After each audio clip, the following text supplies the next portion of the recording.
said Ava has been reported to be homesick and is set to return to the NRL.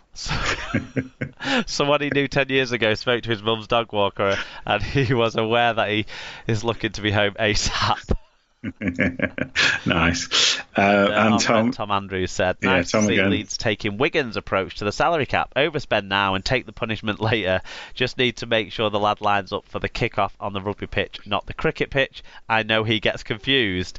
This is a callback to, I think, his last game for the Sharks, when at the kick-off, all the players came out, and I don't know if it was the first half or the second half, he ended up at the wrong end of the pitch to the entire rest of his team.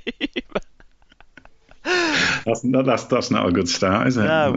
So, well, that's not a good end, I suppose. It's like the very famous example in the NFL when the Cleveland Browns had drafted a quarterback in the first round, and they were hoping he might do something good. He was called Brandon Weeden. They took a bit of a punt on him, a bit of a flyer, and no one really expected too much from him, especially during his debut game when he ran out onto the pitch and ended up being stuck under one of those massive American flags that they get out. So yeah, we'll see if he knows his way around the Headingley pitch a little bit better. Okay, yes. Castleford have signed Melbourne Storm centre Chase Blair on a 3.5-year contract. The 27-year-old, who was an NRL Grand Finalist with Storm in 2016, has averaged... This is a nice stat that was pulled together by wherever I copied and pasted this from, Total RL or BBC. Has averaged a try every 2.4 matches in his NRL career. Yeah, obviously he's been a bit sporadic in the Melbourne team, but yeah, he's always looked good when I've seen him. So Tom again says about this one. So he's painting a picture for you here. So just go with it. So imagine stepping off a plane 20 hours ago. You were in Melbourne, living the life in the sun. You played your last game at Amy Park. Then you're being shown around the jungle. It must be like those programs where a rich family move into a poor family's house for a bit just to see what it's like. But potentially a good sign in a position of need, the outside backs. Yeah, definitely. We've seen that. They're weak, especially on the right side defensively, and then a little bit in terms of depth, especially certainly at centre. So I think it's a strong signing for them. Although I've always seen it. Yeah, I would agree. I feel like I'm not sure. I feel like it. Which side has he played on more that you've seen? Is he a both sider? He's going to have to learn to play right side. That's for sure. Let me think. No, I've definitely seen him down the right side. Definitely. Fair enough. But yeah, I think he is.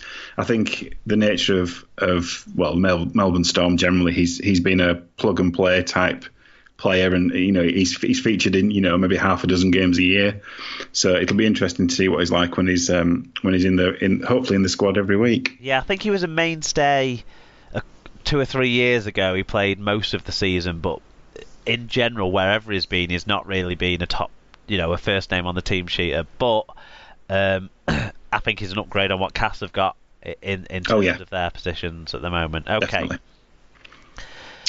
Yes, so Huddersfield Giants have signed a Bradford Bulls forward Oliver Wilson for an undisclosed fee.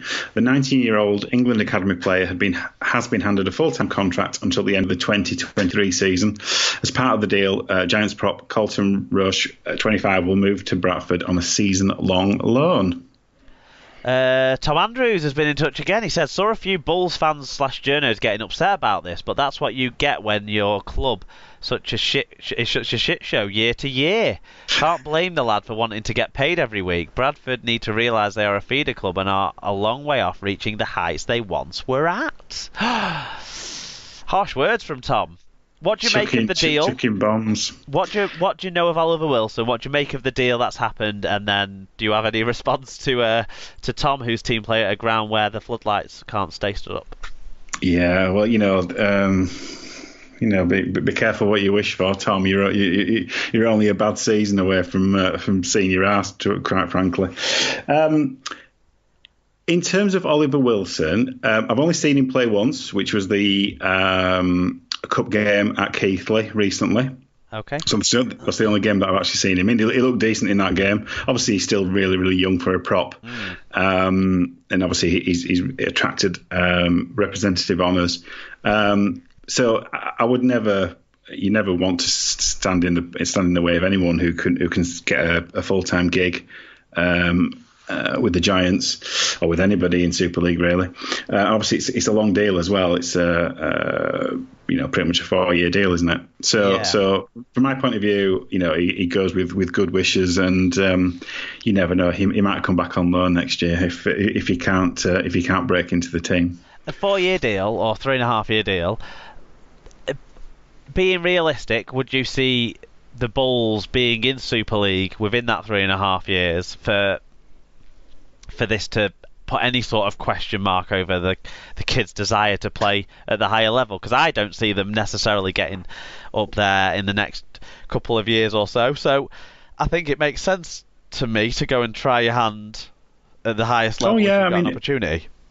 Yeah, of course. I mean, putting the club's ambitions to one side, just from an individual player's point of view, I would never want to step in the way of a player wanting to step up to the next level. You're right. Even if we were to step up, or we were to kind of to build a team that was capable of going up, you'd always be looking over your shoulder in terms of back to the championship the year after, potentially. So yeah, from that point of view, it's a level of stability for him. It allows him to continue to grow as a player.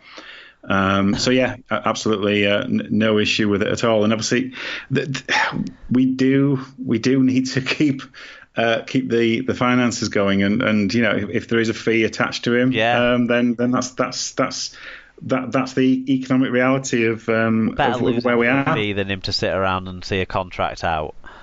Yeah, of course. Because we've done that before with some players. So I'd rather we got a fee for them if we can, because we keep developing players who are good enough for academy squads and stuff. So yeah, if that's our economic reality, I'm not I'm not blinded to that fact. Okay, another line on Huddersfield Giants. Fullback Donnell McIntosh has signed a new contract with the Super League club until 2021. The 21-year-old, who's a product of the Giants Youth Academy, has featured in every game so far this season, some of them with shitter hair colours than others.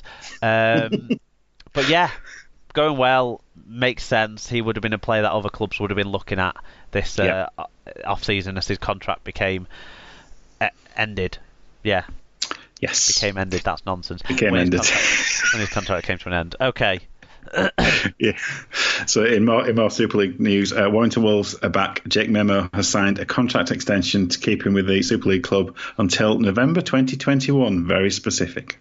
Injury news now. Don Manfredi, the Wigan Warriors winger, has been ruled out for the season with an anterior cruciate ligament injury. The 25-year-old suffered the long-term knee injury during Wigan's recent 38-28 defeat at Castleford. He spent almost 2 years out with the same injury on his other knee between 2016 and 2018 until, of course, he came back in fantastic fashion, not losing a game and scoring a few tries on the way to winning a grand final with a 2-try effort in 2018. Hopefully he can bounce back in just the same way, but it's awful for the kid.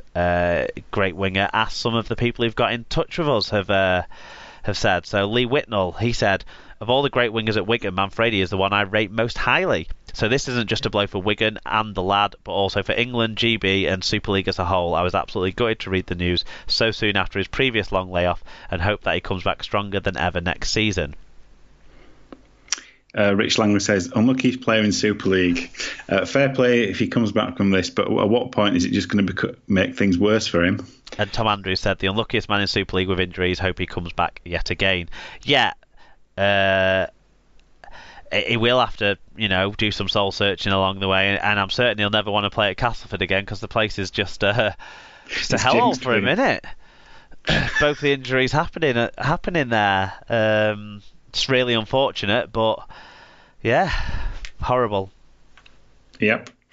More injury news. Hull FC winger Fetuli Talanoa has retired from professional rugby league with immediate effect at the age of 31 after suffering another injury setback. The two-time Challenge Cup winner has failed to make an appearance this term because of knee and wrist problems.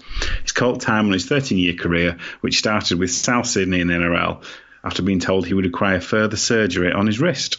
Rich Langley said, shame for one of the true fans of Super League, from the bins to a double Challenge Cup winger. How many other current wingers have 2 cup winners' medals?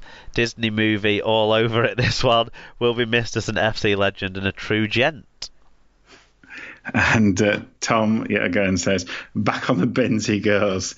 In all honesty, I thought he was one of the most underrated wingers in Super League, and Hull will miss him. There you go. That's the nicest thing he's said all show so far. Yeah. How many other wingers, current wingers, have 2 cup winners' medals? Ooh, it's a good question.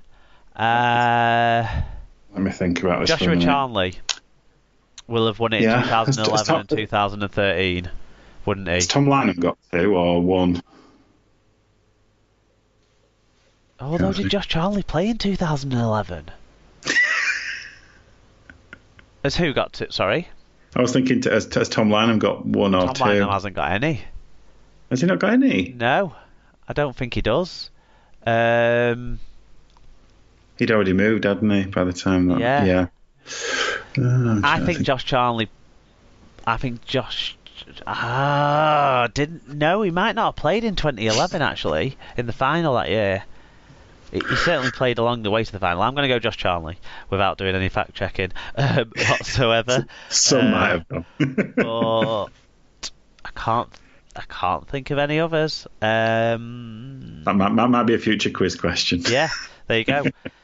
Okay, final injury story. Salford back. Ed Chamberlain could miss the rest of the season after suffering an injury in the Challenge Cup win over Rochdale on Friday night. Chamberlain, who's 23, joined the Red Devils from Widnes towards the back end of last season and has only made 3 appearances so far this term. I saw him get injured in the pre-season as well, and then saw his return game against Wigan when he played really well, actually. So another player who's unfortunate with injuries, it has to be said, so good luck to him on his recovery. Yeah, and do we just want to cover off the international retirement while we're here? If you want. I had it pegged down for a few stories later. But I think Australia, Queensland and Rugby League legend Greg Inglis has called time in his career at the age of 32. Inglis played 39 tests, 32 origins and won a premiership with his last club, South Sydney Rabbitohs, in 2014. The fullback or centre has been hampered by both shoulder and knee injuries in recent years and played just 2 games in 2019 before announcing his retirement. What do you have to say about Greg Inglis then? He always seemed to... I mean, obviously, in terms of his profile, in terms of his success on the pitch, you can't really argue about that. Obviously, it's felt like the last probably 3 or 4 years he's been severely hampered. He hasn't looked like the same player, other than perhaps the odd performance in Origin where he can kind of, grit and bear it through the pain. So yeah, it felt like his kind of body's been catching up with him slightly. I think as he's kind of turned 30 and he hasn't really been the same player. It feels like for the ability that he's had in his playing career and some of the moments that he's had in his playing career, some of the things that you've seen him do, it's a bit of a sad end to his playing career. Yeah.